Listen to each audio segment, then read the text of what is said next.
What's up, guys? Welcome back to the Fig Heel YouTube channel, and today we're gonna be taking a look at everything I picked up this week. It is time for Heels Hauls. It's not gonna be a huge haul, but it's a good one. Stay tuned for the taker.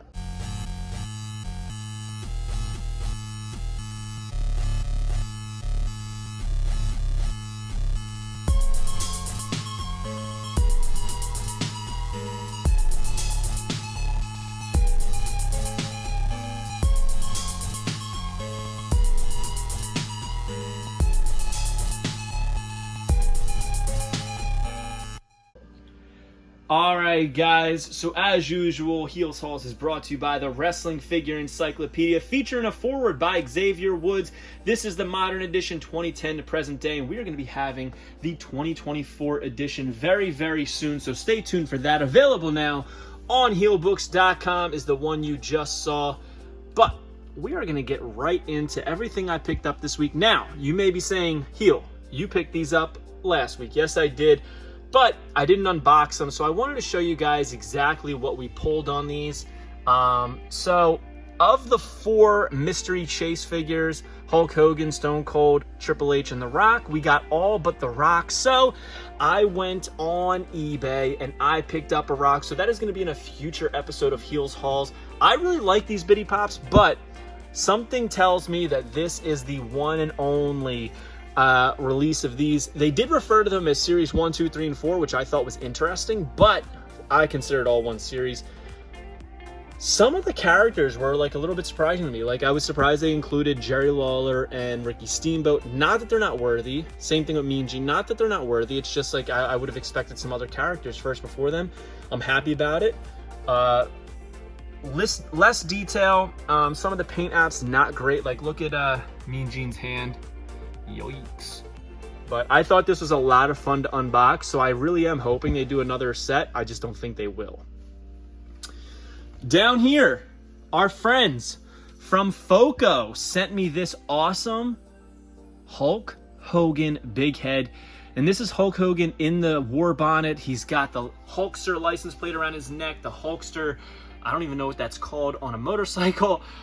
But man, this thing is awesome and toyetic. Hulk rules on the shirt, gloves, knee pads. I mean, this is a toyetic looking big head. Now, granted, I personally do not consider bobbleheads to be figures. You may have heard me on the Case Fresh podcast, kind of arguing just for the sake of, devil's advocate, but I really don't consider these figures, which is why I don't include them in the Wrestling Figure Encyclopedia. But I think they're a lot of fun, and Funko does a great job. These are handcrafted, hand-painted. I mean, look at the war bonnet over his bandana that says Hulk Rules. They could have easily left off the Hulk Rules portion and just made it a red bandana, but, they went the whole 9 and made it look really good. Again, each one is hand-painted. How sick is that? But love Funko, a lot of fun, but they just have so much product. There is a Funko that I purchased recently, and hopefully by the time it comes, I'll be able to explain why I purchased it. But yeah, we got this Hulkster War Bonnet bobblehead. Now this one has a little bit of a story behind it. This is a Kid Robot, MNWKA. Don't know what that means, I'll be completely honest with you. Dunny figure. Now, these are like stylized little bunnies, as you can see, and they're like mystery boxes. All different, artists and designers created these, and they're very, very cool. If you look at them, very unique. And there's some mystery ones, but I purchased this one because it is none other than New Gen Superstar and one of my favorites, toyetic-wise, Doink the Clown. Now, the interesting thing about this is in 2016, Mike Jones, a designer, created this figure right there. As you can see, there's 3 in every 40 boxes. So it cost me a little bit of money, but they're not licensed. This is not a licensed WWE product. There is no WWE. Whoops. Yikes. Always dropping stuff. There is no WWE logo licensing on it anywhere. And this is 2016. And the funny thing about this is that if you go back on Instagram, Kid Robot themselves publicly acknowledges that this is a Doink the Clown dummy figure. And there's no denying, right? Look at the gear. Everything about it is Doink the Clown. Everything about it is Doink the Clown. They even call it Doink the Clown. But it's not a licensed WWE product. Fast forward 2 years to 2018, they put out the Kid Robot WWE collectible minis. Obviously not in this style, but it's just funny, you know, like that they would release something that is not licensed by WWE of a WWE IP, and then not get any flack for it, not get any heat, and then sign a deal with WWE and produce product for them. I mean, you gotta love it. But this is so awesome. I cannot wait to put this on display. I don't know where I'm gonna put it because it's a one-off, but there's no chance this is going back in the box, right? This is absolutely beautiful. Doink the Clown Mike Jones Dunny from the MNWKA 2016 mystery boxes by Kid Robot. So if you guys think this is cool, you can definitely hit up eBay. I think there's one on there. They don't pop up often because, again, there was 3 out of 40. So, all right, now into the fun stuff. Ringside Collectibles sent us over this awesome Jerichohausen. This is their exclusive of Chris Jericho when he dressed up as Danhausen. 3 heads, and honestly, I think all the heads are great. They surprisingly look just like Jericho, but also just like Danhausen. He comes with a cloth goods cape, which I love, all of his tattoos, and the appropriate gear with 2 interchangeable hands. I am not a fan of the packaging. I think this is the least toyetic packaging that AEW Jazzwares has done for an exclusive. It's very, very lazy in my opinion. We got the studs on one side, we got the spirals on the other, and throughout the whole thing, that's all that it is. Kind of boring, has a window at the top, but I do like this figure. It is number 163 in the collection.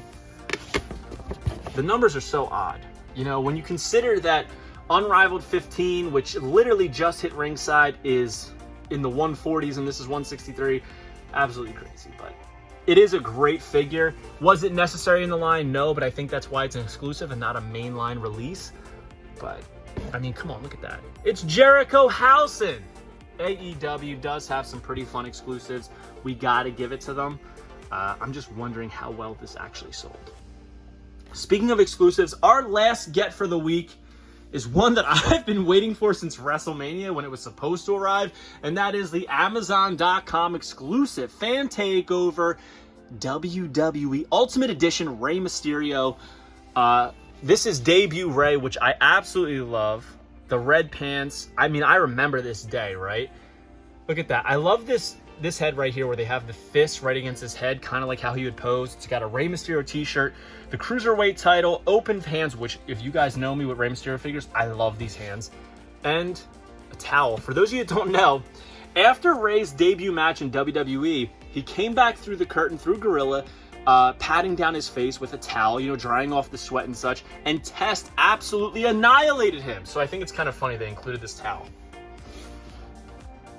I love debut Rey with the contacts, and they included it on the figure, which is absolutely incredible.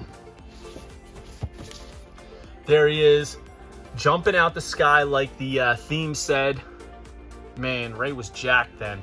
So this was the winner out of SummerSlam 2022 and 20th Anniversary 2022, which rightfully so, right? We want that debut. Who's that jumping out the sky? Rey Mysterio. On July 25th, 2002, the world's most celebrated luchador made his long-awaited WWE debut, bringing his sensational, revolutionary, high-flying offense to SmackDown and changing the game forever. 5'6", San Diego, California, West Coast Pop, WWE champion. We got Rey Mysterio. I love this. It's about time that Rey got an Ultimate Edition, baby.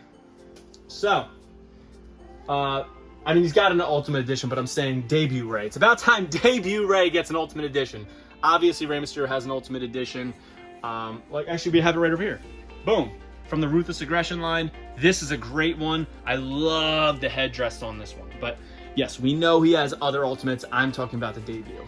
So we picked up the Biddy Pops. the bobblehead, the Doink Dunny, Jerichohausen, and Rey Mysterio. So comment below. Let me know your favorite thing I picked up this week and your favorite thing you picked up this week. Don't forget to like, comment, and subscribe. Follow me on Instagram, TikTok, and Twitter at FigHeel. Twitter is at TheFigHeel. Pick up the Wrestling Figure Encyclopedia now on Amazon.com or simply go to HeelBooks.com. Make sure you join Whatnot at WhatHeel.com and follow Case Fresh Pod everywhere on social media. And make sure you subscribe to that because it is a to-the-day, updated wrestling figure podcast with me and Fig Vault. So show us some support.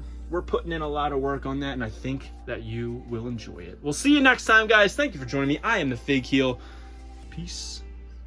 Are you a wrestling figure collector of WWE Mattel, AEW Jazzwares, and everything in between? Then you need Fig Heel's Wrestling Figure Encyclopedia, the modern edition covering all releases from 2010 to present day. Featuring over 5,000 photos of action figures from the hottest brands, including independent toy makers. Keep track of what you have, want, and need, including loose, mock, and overall collection value. With a foreword by WWE superstar Xavier Woods and shots by Matthew Goldberg, the Wrestling Figure Encyclopedia is a must-have for collectors. Premium, full-color, and value black and white editions available now on Amazon.com. If you enjoyed this video, don't forget to like, comment, and subscribe. Follow me on Instagram, TikTok, and Twitter at FigHeel. Pick up my book series on Amazon and my merchandise on ProWrestlingTees.com/FigHeel. Join my official sponsor, Whatnot, at WhatHeel.com and receive $15 off your first purchase.